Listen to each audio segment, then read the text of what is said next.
Today we're going to discuss the muscular system of the human body. And there are two key words that describe the muscular system: contraction and movement. Contraction refers to the ability of a muscle tissue to shorten and thereby cause movement. So it's causing movement by the muscle itself getting shorter.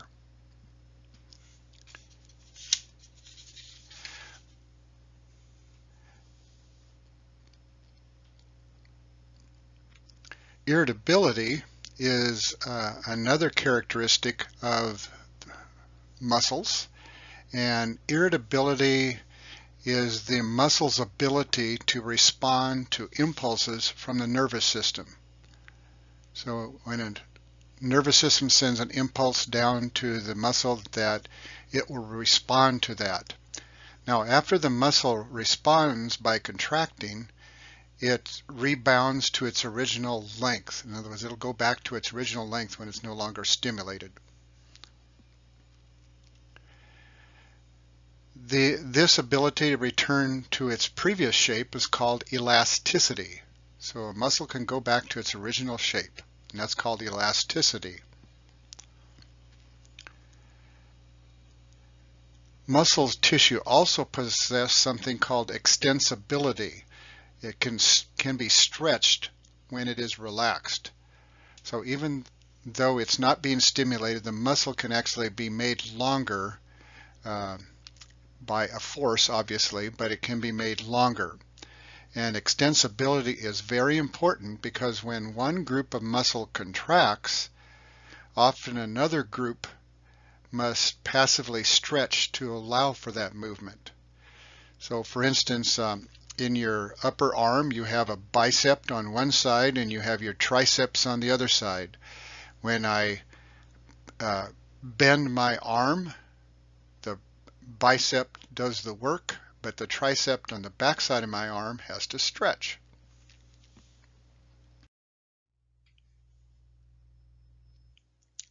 Muscle tissue is composed of a great number of cells called muscle fibers, and it's supported by layers of connective tissue. So that's how they are all bound together. And the muscle fibers are actually just long cells, and they contain many nuclei. We'll call them multinucleated.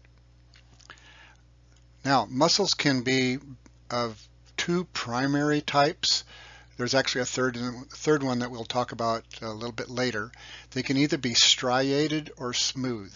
The one on the left, the reason why it's called striated is because it has these lines in it, striations. The one on the right is the type of muscle that we would call smooth. Muscles also can be described as being voluntary or involuntary. Voluntary, which means that you can control those.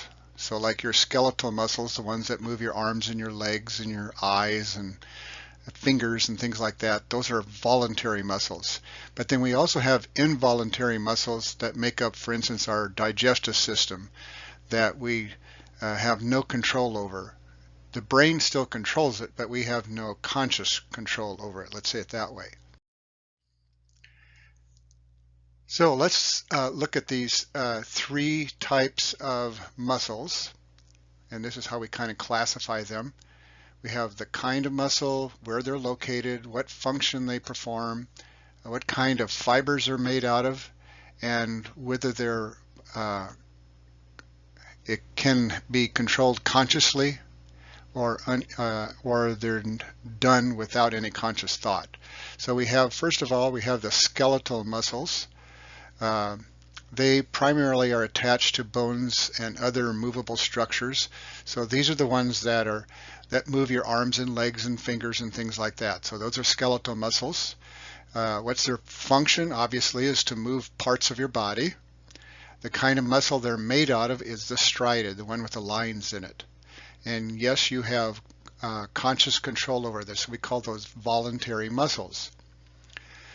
Now we have visceral muscles. Those are muscles like inside our body, and they make up the walls of organs, and they also are the ones that make up the walls of a blood vessel.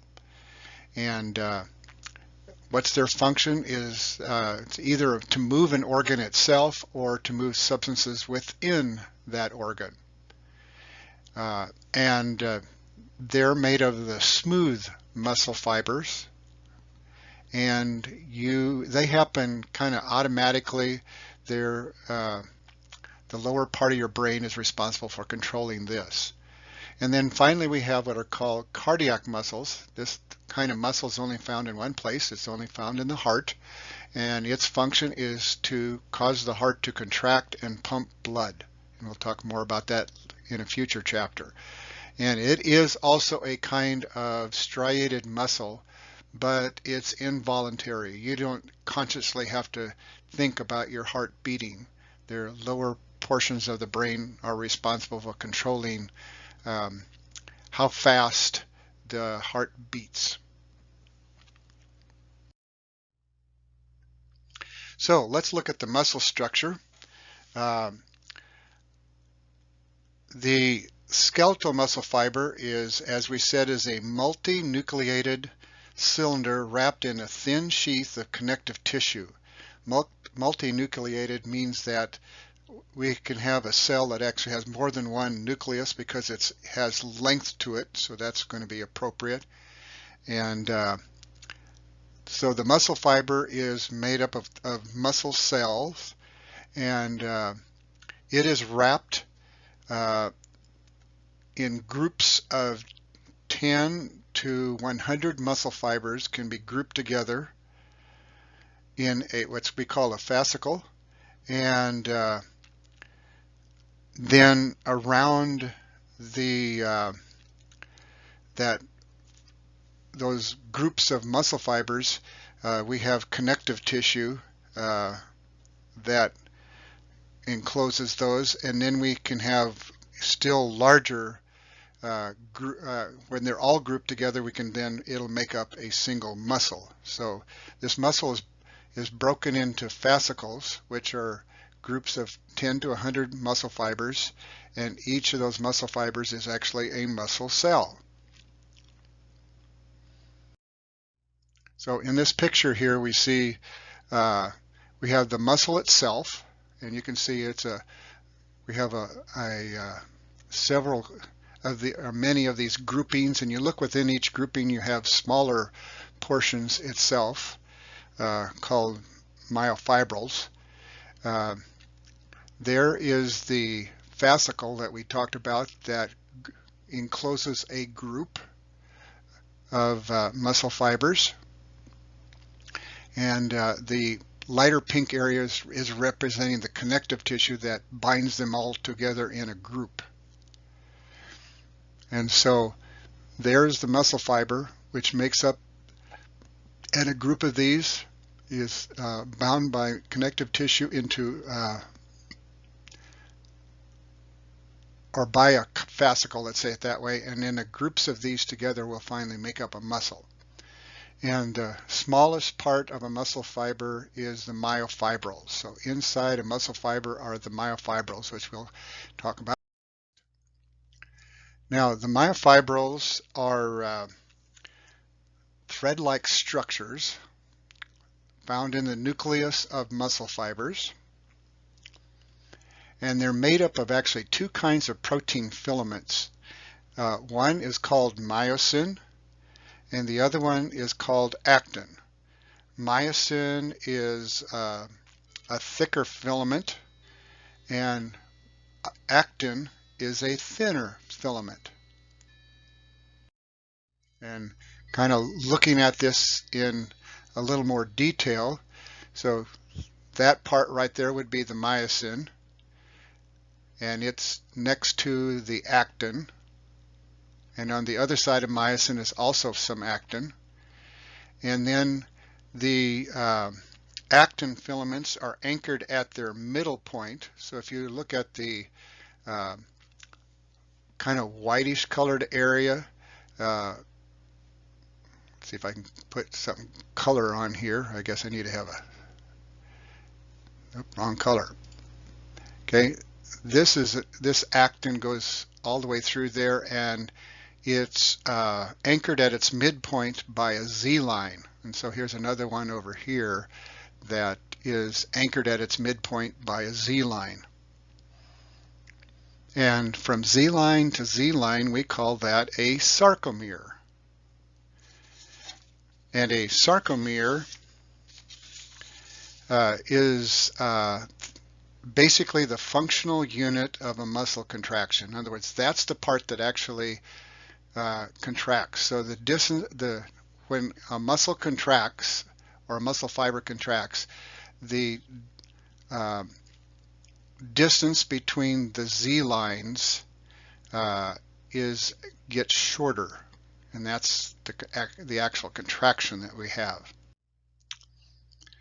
Okay, so let's talk a little bit about muscle physiology. In other words, what's going on a function level, not so much of what it's made out of. Muscles move, and to move, they need a source of ATP energy.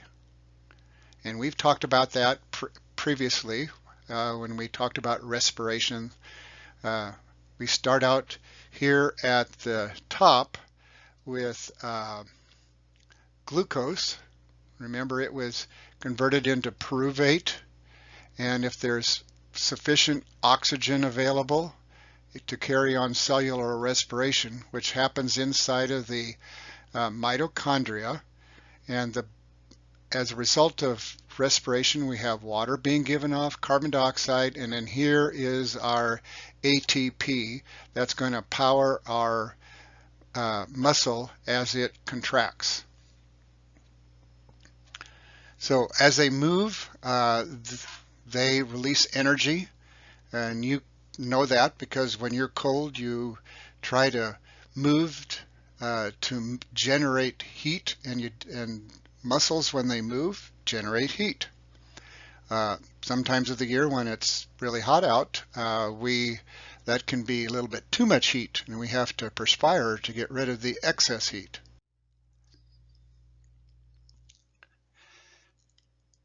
So muscle contractions, they begin with an impulse from the nerve cells, and they stimulate the actin and myosin filaments to kind of interact with each other. That's the beginning of the contraction. And what's going to result is the distance from Z line to Z line is going to get closer. So you can see in our slide here how this Z line right here has moved over to here, and this Z line over here is moved over to here. So you can see how the distance between these two, this distance right here, is shorter than it was up here. So that is the actual muscle contraction. And remember, the sarcomere was just the distance between the two Z lines. In other words, a sarcomere is actually shortening. Now, during a single contraction, the actin and myosins attach, disengage, and reattach multiple times, making kind of a coordinated movement of the muscle. So it's not like it does it just once, but it's kind of like an ongoing process. Now, we've learned that muscle contractions require energy of ATP molecule, and the amount of ATP in a muscle cell isn't enough just for a few contractions. So a muscle cell can't be doing this for a long period of time. So it has to be continually replenished by the mitochondria.